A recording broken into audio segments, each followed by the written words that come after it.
What is it you want from your irons? Is it forgiveness, feel, help with the launch, shape the ball, small profile, a bit of bulk and mass to give you confidence? Well, TaylorMade have got 7 different irons for sale right now. And what I want to do is examine all of those things, all of those differences, and possibly point you in the right direction as what might be best for you.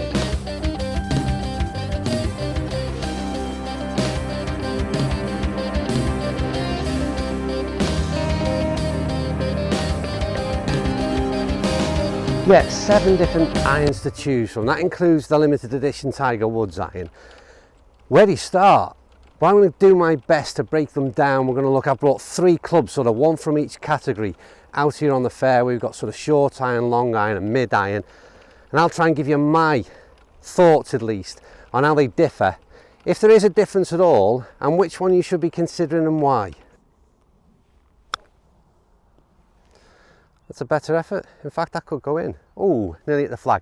Right, a little bit of chip in there with the pitching wedge of the Sim, just trying to get an idea what kind of feel you get from this club, and we'll talk about it in a little bit later. But first of all, budget is obviously a major part of any buying decision, and I'm going to throw up the prices of each of these products. So starting from the Sim right the way up to the Tiger Woods limited edition iron.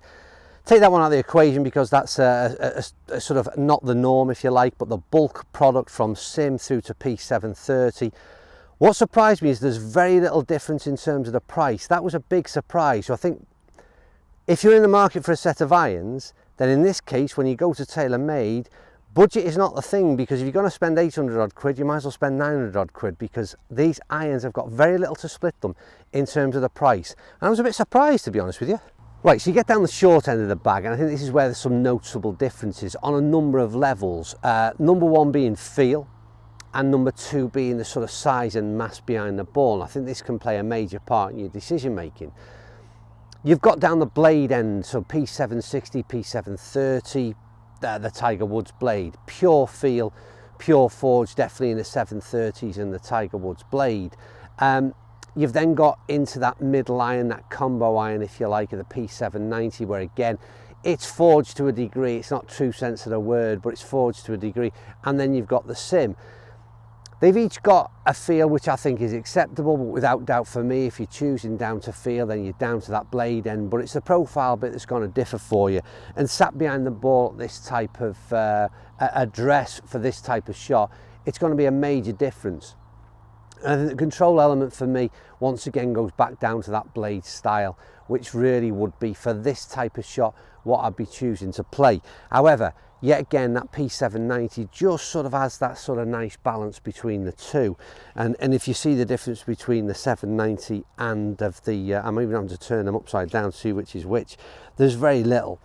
And yeah, but for me, if I was choosing one of the 3 clubs, and I had to make up and down from here, then I'd be choosing that one.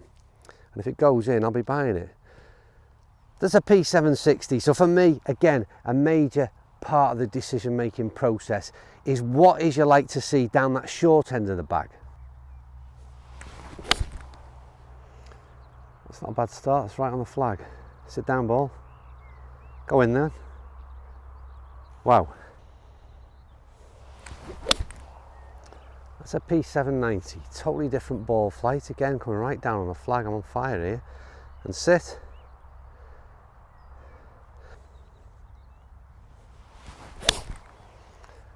Oh, slightly heavy. That's the final ball. Let's see what that does. That just grabs that back end. I don't know whether you've seen it. Right, we've looked at the short end of the bag and we've talked about the size and profile that might appeal to you on the iron. Like I said, for me, I like that for the shorter game, for the sort of wedges, 9 irons, 8 irons, 7 irons. I can handle that shorter profile, that thinner top line. But it's then when you go down to the other end of the bag, then it's the same thing, but maybe the opposite in terms of what you prefer. So confidence requires, you're talking about 5 irons, 4 irons, and you might want to see a little bit more bulk and mass behind the ball to give you that confidence. So when you look at the 4 iron in the likes of the P760, the 730s, the Tiger Woods blade, they become ultra thin.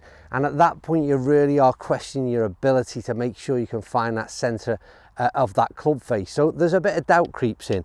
You've then got the mass and bulk of the sim range, and again, so now we're starting to go away from the reasons we chose or would have chose perhaps to have that smaller profile in the shorter irons.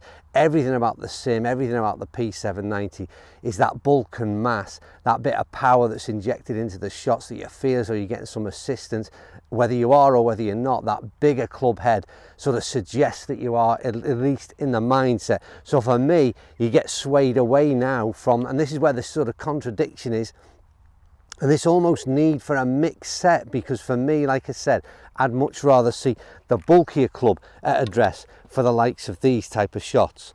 And straight away, I'm putting that 4-iron back down, and we'll go to the P790, which again to me, decent top line, not massively bulky in terms of its profile.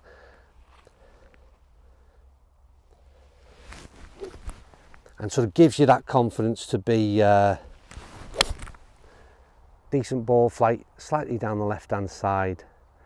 Again, maybe just a little bit off them bottom grooves, and you wonder what the difference would have been if I'd have hit the same strike with that P760. I've got a feeling it might have done quite as good. In fact, let's just put that to the test. It's no use me saying what I think might have happened. Let's hit the P760. This is a 4-iron.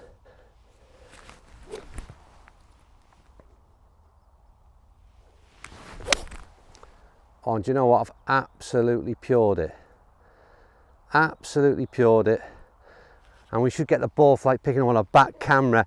Totally different strike, a much better strike out the middle. And once again, that shows that age-old thing. It doesn't matter what you've got in your hand. Strike is key. The difference between the two, I chose the P790 in terms of confidence at address, and then I pick up the P760 and absolutely button one. Let's put that theory to the test, and well done. Okay, so at this point of the video, first of all, can you put down in the comments below what brand of iron do you play, and also perhaps which out of the range of the TaylorMade irons that I've shown you, that you've seen, which did you choose? Right, so a quick look at what sort of makes these clubs sort of different in terms of how they've been put together. So you start off down that sort of sim end, a lot wider sole, a lot thicker top line, a lot more ability to shove the CG further back to help with those sort of launch conditions for you. We've got that speed bridge in there. It's more of a cavity back style club. You then move into that P790 range, and it's that sort of one-piece molded club, speed foam injected. It's a forged club, as they say, but not in the true sense of the word, in my opinion. And then you go to P760, which is an interesting one for me, because what they do in P760, some of you might know this, others won't, is from pitch and wedge through to 8-iron. It's a one-piece forged club. In the true sense of the word. Then when you go from 7-iron up to, it's either 4-iron or 3-iron, I'm not sure what this is available in, then the speed foam injected in the same way as you do in the P790. So that little bit of extra oomph packed in there, if that actually is something that works, but it's there.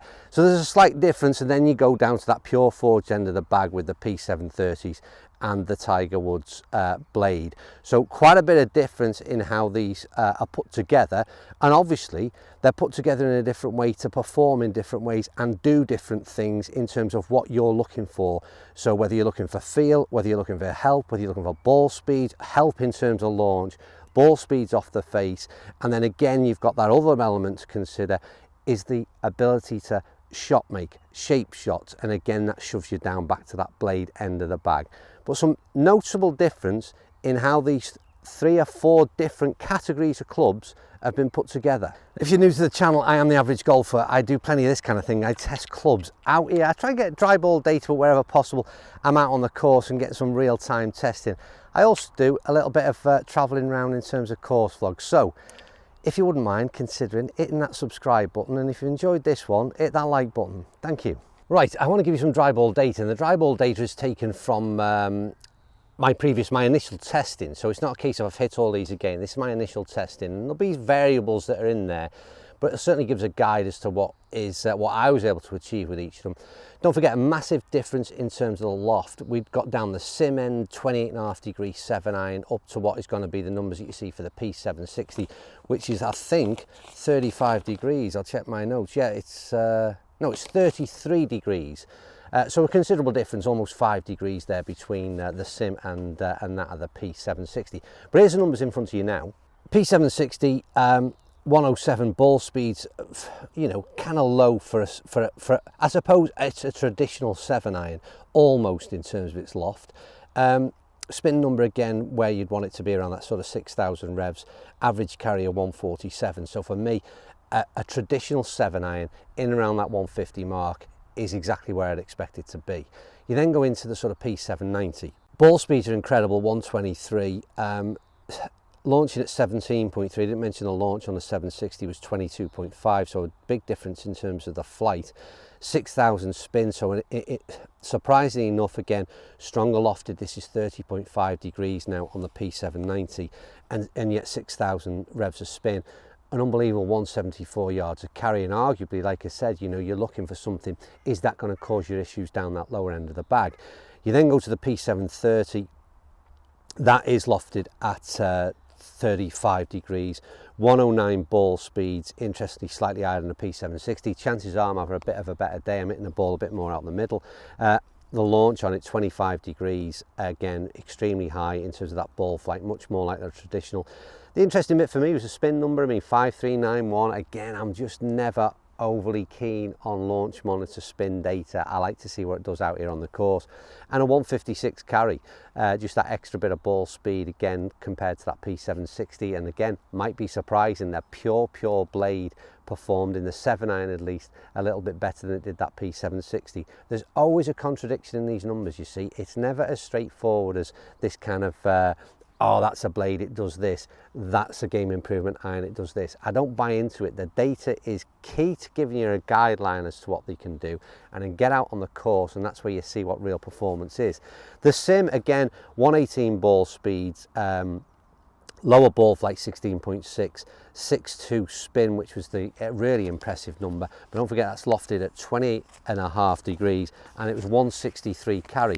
So even amongst those 4 sets of numbers, you can see the variables that are in there. And to me, what it does suggest is, like I've just said, the important thing is to get out on the course if possible and get to test these irons. But certainly if not, test all the options open to you. Don't go in with that closed mindset of this, my game suits this iron, because I don't think that's quite the logic, and it's certainly not the logic that we've just seen in that dry ball data.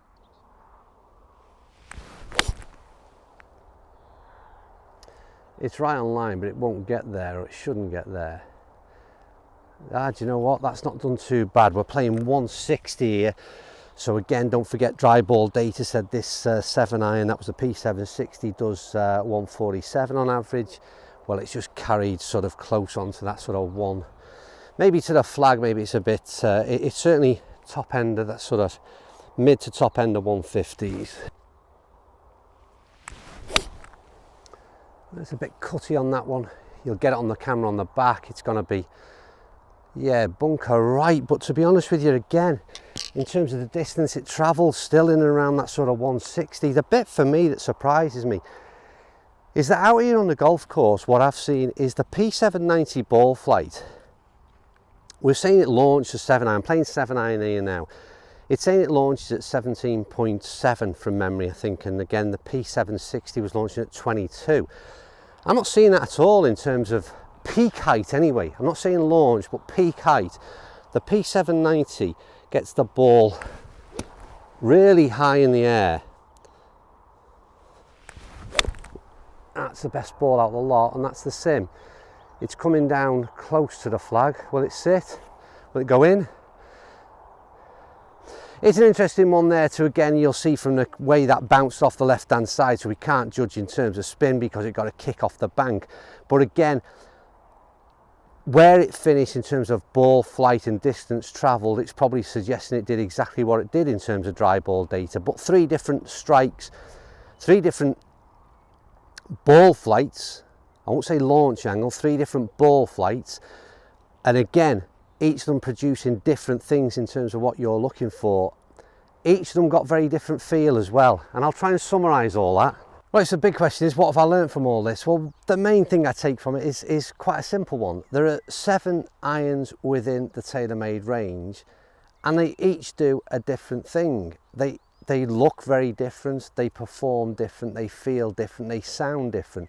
So I think first of all, it's often criticised, I think mainly sort of Callaway and TaylorMade for how many products they have in the range, but I think, you know, in this case they're only small differences, but they do really separate each other in terms of a buying decision. Price wasn't a major difference between them all. I also seen that whilst you look at strong lofted irons compared to weak lofted, so 35 degrees down to 28.5 degrees, yes, obviously there are differences there, but I wouldn't be off put by either in terms of how it swayed my decision to buy a set of irons. The main point is this: you've got to get custom fit. You've got to try as many different irons as you can. Aesthetically, first of all, I think you've got to be drawn to a club that you like, and once you've got over that hurdle, then maybe just taking a few that you're not so keen on the eye but might just do a job, so don't dismiss them.